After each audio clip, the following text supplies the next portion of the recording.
ಆತ್ಮೀಯರೇ, ಈ ದಿನದ ಸಂಚಿಕೆಯಲ್ಲಿ ಲೈಂಗಿಕ ಸಮಸ್ಯೆಗಳಿಗೆ ಮುದ್ರೆ ಈ ಕುರಿತಾಗಿ ಮಾಹಿತಿಗಳನ್ನು ನೋಡೋಣ. ಇತ್ತೀಚಿನ ದಿನಮಾನಗಳಲ್ಲಿ ರಾಸಾಯನಿಕ ಔಷಧಿಗಳ ಸೇವನೆಯಿಂದಾಗಿ, ರಾಸಾಯನಿಕ ಆಹಾರಗಳ ಸೇವನೆಯಿಂದಾಗಿ ಮನುಷ್ಯನ ಶರೀರದಲ್ಲಿ ನರಗಳು ತುಂಬ ನಿಸ್ಸತ್ವಗೊಳ್ತಾ ಇದ್ದಾವೆ. ಈ ನರಗಳ ನಿಸ್ಸತ್ವದಿಂದ, ನಿಸ್ತೇಜದಿಂದ ಇಂತಹ ಲೈಂಗಿಕ ಸಮಸ್ಯೆಗಳನ್ನು ನಾವು ಎದುರಿಸ್ತಕ್ಕಂಥ ಒಂದು ಪರಿಸ್ಥಿತಿಗೆ ಬಂದಿದ್ದೇವೆ.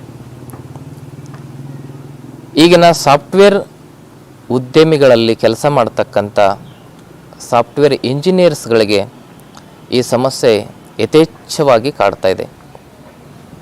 ಯಾಕೆ ಅಂತ ಹೇಳಿದ್ರೆ, ಶಾರೀರಿಕ ಶ್ರಮವಿಲ್ಲ, ಮಾನಸಿಕ ಒತ್ತಡಗಳು ಹೆಚ್ಚಾಗಿದ್ದಾವೆ. ಒಂದು ಕಡೆ ಶಾರೀರಿಕ ಶ್ರಮವಿಲ್ಲದೆ ಇದ್ದಾಗ ಶರೀರದಲ್ಲಿ ಆ ಒಂದು ಸಪ್ತ ಧಾತುಗಳಿಗೆ ತೊಂದರೆ ಉಂಟಾಗ್ತದೆ. ಹಾಗೆ ಮಾನಸಿಕ ಉದ್ವೇಗ, ಒತ್ತಡಗಳು, ಎಂಜೈಟಿ ಇವುಗಳಿಂದಾಗಿ ನಮ್ಮ ಮನೋಮಯ ಕೋಶದಲ್ಲಿ ತೊಂದರೆಗಳುಂಟಾಗಿ ಅದರ ಪ್ರಭಾವ ನಮ್ಮ ಶರೀರದ ಧಾತುಗಳ ಮೇಲೆಯೂ, ಪ್ರಾಣದ ಮೇಲೆಯೂ ಹಾಗೂ ದೋಷಗಳ ಮೇಲೆಯೂ ಬೀರೋದ್ರಿಂದ ನಮ್ಮಲ್ಲಿ ಇಂತಹ ಒಂದು ಸಮಸ್ಯೆಗಳು ಎದುರಾಗ್ತಕ್ಕಂಥದ್ದನ್ನು ನಾವು ನೋಡ್ಬೋದು. ಹಾಗಿದ್ರೆ ಈ ಸಮಸ್ಯೆಗೆ ನಾವು ಕಾರಣಗಳನ್ನು ಮಾತ್ರ ನೋಡಿದರೆ ಉಪಯೋಗ ಇಲ್ಲ. ಈ ಸಮಸ್ಯೆಗೆ ಪರಿಹಾರವನ್ನು ಕೂಡ ನೋಡಬೇಕಲ್ಲ.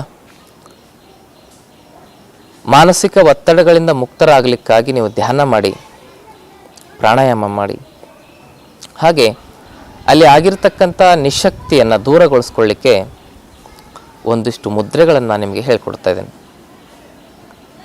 ಅದು ಯಾವ ಮುದ್ರೆ ಅಂತ ಹೇಳಿದ್ರೆ, ಮೊದಲನೇದು ಲಿಂಗ ಮುದ್ರೆ.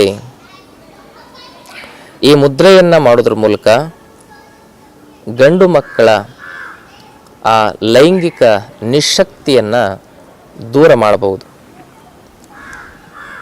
ಅಲ್ಲಿ ಕೌಂಟ್ಸ್ಗಳ ತೊಂದರೆ ಆಗಿರ್ತದೆ, ಮೋಟಿಲಿಟಿ ತೊಂದರೆ ಆಗಿರ್ತದೆ, ಜೊತೆಗೆ ಅಲ್ಲಿ ಆ ಲೈಂಗಿಕ ಅಂಗಾಂಗದ ಬೆಳವಣಿಗೆಯಲ್ಲಿ ತೊಂದರೆ ಉಂಟಾಗಿರ್ತದೆ. ಆ ಎಲ್ಲ ಸಮಸ್ಯೆಗಳಿಗೂ ಕೂಡ ಲಿಂಗ ಮುದ್ರೆ ಸಂಪೂರ್ಣವಾಗಿರತಕ್ಕಂಥ ಪರಿಹಾರವನ್ನು ಒದಗಿಸ್ತದೆ. ಹಾಗಿದ್ರೆ ಈ ಲಿಂಗ ಮುದ್ರೆಯನ್ನು ಮಾಡೋದ್ರ ಮೂಲಕ ನಾವು ನಮ್ಮ ಸಮಸ್ಯೆಗಳನ್ನು ಸಂಪೂರ್ಣವಾಗಿ ನಿವಾರಣೆ ಮಾಡ್ಕೊಳ್ಬೋದಾ? ಮತ್ತು ಬೇರೆ ಯಾವ ಅಂಶಗಳನ್ನು ನಾವು ಪರಿಗಣಿಸಲಿಕ್ಕೆ ಹೋಗಬಾರ್ದಾ? ನಾವು ಈ ಮುದ್ರೆಗಳ ಮೂಲಕ ನಮ್ಮ ಸಮಸ್ಯೆಗಳನ್ನು ನಿವಾರಣೆ ಮಾಡ್ಕೊಳ್ಬೋದು. ಜೊತೆಗೆ ಆಹಾರ ಪಥ್ಯ ಭಾಳ ಇಂಪಾರ್ಟೆಂಟ್. ಮದ್ಯಪಾನ, ಧೂಮಪಾನ, ಗುಟ್ಕಾ, ತಂಬಾಕು ಈ ಥರ ದುಶ್ಚಟಗಳಿಂದ ದೂರ ಇರಬೇಕು. ಅದರ ಜೊತೆಗೆ ಹೆಚ್ಚು ರಾಜಸಿಕವಾಗಿರ್ತಕ್ಕಂಥ ಆಹಾರಗಳನ್ನು ತಿನ್ನಬಾರ್ದು. ಪಿತ್ತವನ್ನು ಕೆರಳಿಸ್ತಕ್ಕಂಥ ಆಹಾರವನ್ನು ಹೆಚ್ಚಾಗಿ ತಿನ್ನಬಾರ್ದು. ಪಿತ್ತ ವೃದ್ಧಿ ಮಾಡತಕ್ಕಂಥ ಆಹಾರಗಳು, ಮಸಾಲೆ ಪದಾರ್ಥಗಳು, ಹೆಚ್ಚು ಖಾರದ ಪದಾರ್ಥಗಳನ್ನು ತಿನ್ನಬಾರ್ದು. ಸ್ನಿಗ್ಧತೆ ಇರತಕ್ಕಂಥ ಆಹಾರಗಳನ್ನು, ಮಧುರ ಗುಣವನ್ನು ಹೊಂದಿರತಕ್ಕಂಥ ಆಹಾರಗಳನ್ನು ಹೆಚ್ಚಾಗಿ ತಿನ್ನಬೇಕು. ಮೇಧ್ಯ ರಸಾಯನ ಅಂತ ಹೇಳ್ತಾರೆ. ಅದು ಯಾವುದು ಅಂದರೆ ಭಾಳ ಮುಖ್ಯವಾಗಿ ತುಪ್ಪ.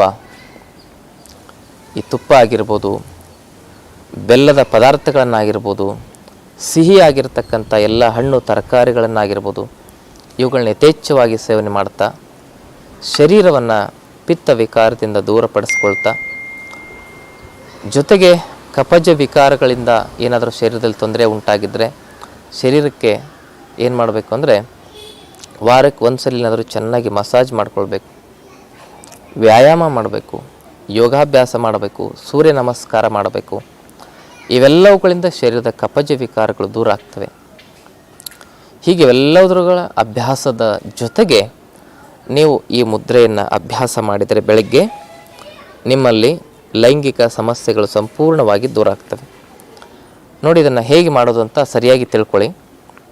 5 ಬೆರಳುಗಳನ್ನು ಈ ರೀತಿಯಾಗಿ ಸೇರಿಸ್ಕೊಳ್ಬೇಕು. ಬಲಗೈ ಹೆಬ್ಬೆರಳು ಮೇಲೆ ಬರಬೇಕು. ಇದನ್ನು ಈ ರೀತಿಯಾಗಿ ಹಿಡ್ಕೋಬೇಕು. ಹೀಗೆ ಎಡಗೈಯ ಹೆಬ್ಬೆರಳು ಮತ್ತು ತೋರು ಬೆರಳಿಂದ ಬಲಗೈ ಹೆಬ್ಬೆರಳನ್ನು ಈ ರೀತಿ ಹಿಂಗೆ ಹಿಡ್ಕೊಂಡು 2 ಕೈಗಳನ್ನ ಹಿಂಗೆ ಲಾಕ್ ಮಾಡಿಕೊಂಡು ಈ ಕೈಯನ್ನು ನೀವೆಲ್ಲಿ ಇಟ್ಕೋಬೇಕು ಅಂದರೆ ಸರಿಯಾಗಿ ನಿಮ್ಮ ನಾಭಿ ಹತ್ತಿರ ಇಟ್ಕೋಬೇಕು, ಹೊಕ್ಕಳದ ಹತ್ತಿರ ಇಟ್ಟು ನೇರವಾಗಿ ಕುತ್ಕೋಬೇಕು. ಒಂದು 5 ನಿಮಿಷ ದೀರ್ಘವಾದ ಶ್ವಾಸ ಪ್ರಶ್ವಾಸ ಮಾಡಬೇಕು. ಅದಾದಮೇಲೆ ಒಂದು 15-20 ನಿಮಿಷ ಕಪಾಲಭಾತಿ ಮಾಡಬೇಕು.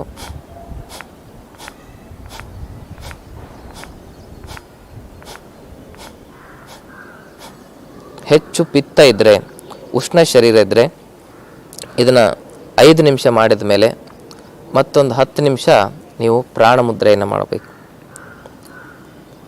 ಕಫ ಪ್ರಕೃತಿ ಇರೋರಿದ್ದರೆ ಕಂಟಿನ್ಯೂ ಆಗಿ 20 ನಿಮಿಷದವರೆಗೂ ಇದೇ ಮುದ್ರೆಯಲ್ಲಿ ಇರ್ಬೋದು. ಆದರೆ ಪಿತ್ತ ಜಾಸ್ತಿ ಇತ್ತು ಅಂತ ಹೇಳಿದ್ರೆ, ಯಾಕಂದರೆ ಲಿಂಗ ಮುದ್ರೆಯಿಂದ ಶರೀರ ಉಷ್ಣ ಆಗುತ್ತೆ, ಅದಕ್ಕಾಗಿ ಇದನ್ನೊಂದು 5 ನಿಮಿಷ ಮಾತ್ರ ಮಾಡಿ ಅದಾದಮೇಲೆ ಪ್ರಾಣ ಮುದ್ರೆ ಅಂದರೆ ಕಿರು ಬೆರಳು, ಉಂಗುರದ ಬೆರಳು, ಹೆಬ್ಬೆರಳನ್ನು ಈ ರೀತಿಯಾಗಿ ಜೋಡಿಸ್ಕೊಂಡು ಹಾಗೇನು ನೀವು ನೇರವಾಗಿ ಕುತ್ಕೊಂಡು ಕಪಾಲಭಾತಿಯನ್ನು ಅಭ್ಯಾಸ ಮಾಡೋದು. ಹೀಗೆ ಪಿತ್ತ ಇರೋರು ಪ್ರಾಣ ಮುದ್ರೆಯನ್ನು ಸೇರಿಸ್ಕೊಳ್ಳಿ. ಕಫ ಪ್ರಕೃತಿ ಇರೋರು, ಓವರ್ ವೇಟ್ ಇರೋರು ಈ ಲಿಂಗ ಮುದ್ರೆಯಲ್ಲಿ ಅಭ್ಯಾಸ ಮಾಡಿ ಒಂದು 15-20 ನಿಮಿಷ ಈ ಪ್ರಾಣಾಯಾಮವನ್ನು ಮಾಡಿ. ಇದಾದಮೇಲೆ ನಾಡಿ ಶುದ್ಧಿ ಪ್ರಾಣಾಯಾಮ ಮಾಡಿ. ಇದೇ ಲಿಂಗ ಮುದ್ರೆಯಲ್ಲಿ. ಲಿಂಗ ಮುದ್ರೆಯಲ್ಲಿ ನಾಡಿ ಶುದ್ಧಿ ಹೇಗೆ ಮಾಡಲಿಕ್ಕಾಗುತ್ತೆ? ಹೀಗಿಟ್ಕೊಳ್ಳಿ.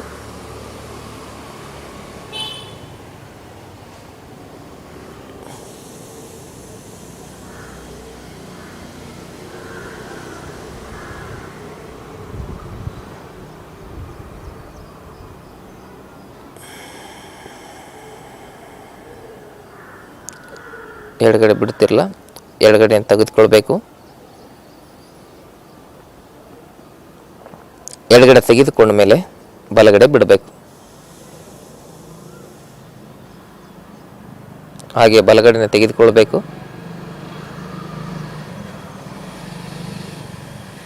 ಎಡಗಡೆ ಬಿಡಬೇಕು. ಹೀಗೆ ಎಡದಿಂದ ಬಲಕ್ಕೆ, ಬಲದಿಂದ ಎಡಕ್ಕೆ ನಿಮ್ಮ ಉಸಿರಾಟವನ್ನು ನೀವು ನಿಯಂತ್ರಿಸ್ತಾ ದೀರ್ಘವಾದ ಉಸಿರಾಟವನ್ನು ಮಾಡ್ತಾ ಅದರ ಜೊತೆಗೆ ಈ ಒಂದು ನಾಡಿ ಶುದ್ಧಿಯ ಪ್ರಕ್ರಿಯೆಯನ್ನು ಮಾಡಿಕೊಂಡ್ರೆ ನಿಮ್ಮ ಲೈಂಗಿಕ ಸಮಸ್ಯೆಗಳಿಂದ ನೀವು ಸಂಪೂರ್ಣವಾಗಿ ಮುಕ್ತರಾಗಬಹುದು. ಜೊತೆಗೆ ಆತ್ಮೀಯರೇ, ಆಹಾರದಲ್ಲಿ ಕ್ರಮಬದ್ಧತೆ ಇರಲಿ.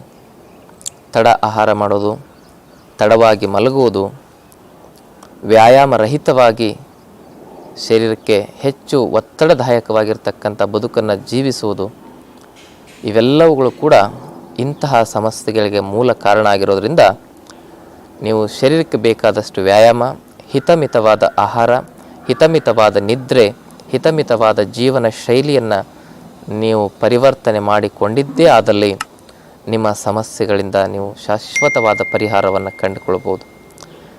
ಅಭ್ಯಾಸ ಜೊತೆಗೆ ಜೀವನದ ದುರಾಭ್ಯಾಸಗಳನ್ನು ದೂರ ಮಾಡಿಕೊಳ್ಳೋದು. ಯೋಗಾಭ್ಯಾಸದ ಜೊತೆಗೆ ಜೀವನದ ದುರಾಭ್ಯಾಸಗಳು ಕೂಡ ದೂರವಾದಾಗ ಅತಿ ಬೇಗ, ಕೇವಲ 1 ವಾರದಲ್ಲಿ, 1 ತಿಂಗಳ ಒಳಗಾಗಿಯೇ ನಿಮಗೆ ಇದರ ಒಂದು ರಿಸಲ್ಟ್ ಸಿಗ್ತದೆ, ಇದರ ಒಂದು ಲಾಭ ಸಿಗ್ತದೆ ಅಂತಕ್ಕಂಥ ಮಾಹಿತಿಯನ್ನು ಕೊಡ್ತಾ ಈ ದಿನದ ಸಂಚಿಕೆಯನ್ನು ಇಲ್ಲಿಗೆ ಮುಗಿಸ್ತಾ ಇದ್ದೀನಿ. ಆದ್ಮೇಲೆ ಗುಣವಾಗದ ಕಠಿಣ ಕಾಯಿಲೆಗಳಿಂದ ನೀವು ಬಳಲ್ತಾ ಇದ್ದರೆ ಅದಕ್ಕೆ 100% ಆಯುರ್ವೇದದಲ್ಲಿ, ಯೋಗದಲ್ಲಿ ಪರಿಹಾರ ಇದೆ. BP, sugar, thyroid, cholesterol, asthma ಸಮಸ್ಯೆ ಅಂತ ಇಂತಹ 100 ಜೀವನ ಪರ್ಯಂತ ಕಾಡ್ತಕ್ಕಂಥ ಕಾಯಿಲೆಗಳಿಗೆ ನೀವು ಜೀವನ ಪರ್ಯಂತರವಾಗಿ ಔಷಧಿಗಳನ್ನ ತೆಗೆದುಕೊಳ್ತಕ್ಕಂಥ ಅವಶ್ಯಕತೆ ಇಲ್ಲ. ಅದಕ್ಕೆ ಶಾಶ್ವತವಾದ ಪರಿಹಾರ ಯೋಗದಲ್ಲಿ, ಆಯುರ್ವೇದದಲ್ಲಿ ಇದೆ. ಬೇಕು ಅಂತ ಅನಿಸಿದವರು ತಾವು ನೇರವಾಗಿ ನಮ್ಮ ಆಶ್ರಮಕ್ಕೆ ಸಂಪರ್ಕ ಮಾಡಿ ನಾವು ಕೊಡುವ ಚಿಕಿತ್ಸೆಯನ್ನು, ಯೋಗ ಚಿಕಿತ್ಸೆಯನ್ನು, ಆಯುರ್ವೇದ ಚಿಕಿತ್ಸೆಯನ್ನು ತೆಗೆದುಕೊಳ್ಳೋದ್ರ ಮೂಲಕ ತಮ್ಮ ಆ ಒಂದು ದೀರ್ಘಕಾಲದ ಕಾಯಿಲೆಗಳಿಂದ ಸಂಪೂರ್ಣವಾಗಿ ಮುಕ್ತ ಜೀವನವನ್ನು ನಡೆಸಬಹುದು ಅಂತಕ್ಕಂಥ ಮಾಹಿತಿಯನ್ನು ಕೊಡ್ತಾ ಈ ದಿನದ ಸಂಚಿಕೆಯನ್ನು ಇಲ್ಲಿಗೆ ಮುಗಿಸ್ತಾ ಇದ್ದೀನಿ. ತಮ್ಮೆಲ್ಲರಿಗೂ ಭಕ್ತಿಯ ಶರಣಾರ್ಥಿಗಳು.